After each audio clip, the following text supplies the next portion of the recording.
আশা জামদানি শাড়ি ঘরের পক্ষ থেকে আরেকটি নতুন ভিডিও নিয়ে আসলাম। খুব সুন্দর একটা হলুদ রঙের শাড়ি, তার সাথে আছে ব্লাউজ পিস। শাড়িটা হচ্ছে মাল্টি সুতোর কাজের।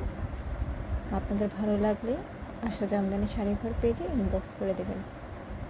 খুব সুন্দর একটা করলা পাড়ের উপর শাড়ি। এটা হচ্ছে বডির দিকের কাজ,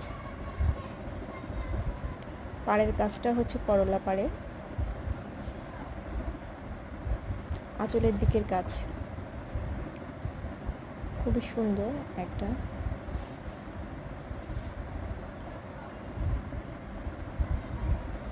বাজেট ফ্রেন্ডলি শাড়িটা, এটা পড়বে কুচির দিকে। আপনাদের ভালো লাগলে ইনবক্স করে দেবেন। ধন্যবাদ। আর অবশ্যই চ্যানেলটিকে সাবস্ক্রাইব করে দেবেন, নিত্য নতুন ভিডিও দেখতে পাবেন।